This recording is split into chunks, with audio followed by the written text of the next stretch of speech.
বিসমিল্লাহির রহমানির রহিম। Hello viewers, আসসালামু আলাইকুম। আজকের ভিডিও টিউটোরিয়ালে সবাইকে স্বাগতম।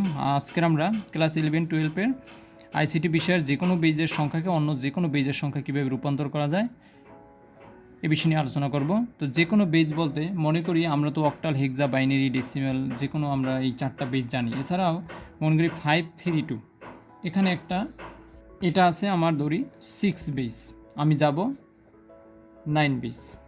ওকে, এটা 6 বেজের অঙ্ক, আমরা যাব 9 বেজে। তো কীভাবে সম্ভব, কীভাবে আমরা যাব? তো যে বেজ থেকে যে বেজেই যাই না কেন, সবার আগে আমাদের টার্গেট থাকবে আমরা 10 বেজে যাব। সবার আগে আমাদের টার্গেট 10 বেজ। তাহলে এটার 10 বেজ যদি আমরা যাই তাহলে হবে 5 গুণন 6 প্লাস 3 গুণন 6। আমরা 10 বেজে যাওয়ার নিয়মগুলো ফলো করব। যোগ 2 গুণন 6, এখানে পাওয়ার 0, এখানে 1, এখানে 2। জাস্ট এই পাওয়ারগুলো দেওয়ার পরে এখানে আমাদের হবে 36 প্লাস 318, আর এই 6 এর মান হয় 1, তাহলে 1 2 2 একে 2।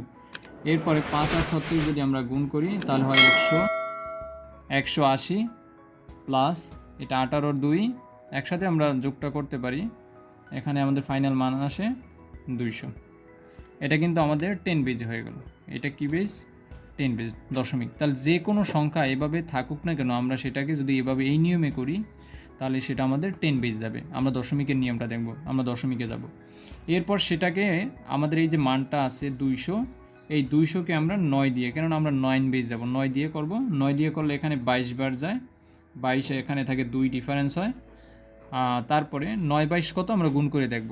9 22 188, 198, 98 আর 200 আমাদের ডিফারেন্স থাকে 2, সেই 2টা কিন্তু এখানে। তারপর আবার 9কে করব, এখানে 9 22-এর মধ্যে আমাদের 9 2 18 দুইবার, তাহলে এখানে 18, 9 2 18 হলে 22-তে কত লাগে? 4, তাহলে আমাদের এখানে আসবে 4।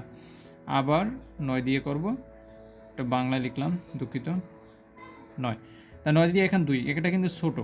এই যে রুলসগুলো আমি পূর্ববর্তী টিউটোরিয়ালে আমি আলোচনা করেছি, ধারাবাহিকভাবে দেখলে বুঝতে পারবে। 9 দিয়ে যখন বিতারেরটা ছোটো হবে তখন আমরা কিন্তু এটাকে 0 লিখব, আর এই 2টা এখানে লিখব। ওকে, যখনই ছোটো হবে। তা ফাইনাল অ্যান্সারটা কী আমাদের? 532। এটা আমাদের 6 বেজ। আমরা এখানে যাব, এদিক থেকে এদিকে, নিচ থেকে উপরে হবে 242, 242, এটা হবে আমাদের 9 বেজ। তাহলে এটা ছিল আমাদের 6 বেজ থেকে 9 বেজের সংখ্যায় রূপান্তর। এভাবে যে কোনো বেজের সংখ্যা আমরা সবসময় কী করব? আমরা প্রথমে দশমিকে যাব। দশমিকে যাওয়ার পর আমরা ওই যে বেজ যেতে হবে সেটা দিয়ে ওই মানটাকে ভাগ করব। তাহলে আমরা কিন্তু যে কোনো বেজ থেকে যে কোনো বেজই আমরা সবসময় কনভার্ট করতে পারবো। এখানে হেক্সায় থাকতে পারতো, হেক্সায় থাকলে আমরা সেই হেক্সাকে প্রথমে দশমিকে যেতাম, দশমিক থেকে তারপরে 9 দিয়ে ভাগ করতাম। 5 বেজে বদলে এখানে আমরা এটাকে 5 দিয়ে এই 200কে আমরা ভাগ করতাম। ওকে, এখানে যদি 8 বেজ, এটা যদি 15 বেজ যেতে বলতে তাহলে আমরা এটাকে 15 দিয়ে ভাগ করতাম। জাস্ট এই নিয়ম। তাহলে আশা করি যে কোনো বেজের সংখ্যা তোমরা করতে পারবে। আর যদি কারো সমস্যা হয় কমেন্ট করতে পারো, অঙ্ক লিখতে পারো, আমরা কমেন্টে অ্যান্সার দেওয়ার চেষ্টা করব। সবাইকে ধন্যবাদ জানিয়ে শেষ করছি। আল্লাহ হাফেজ।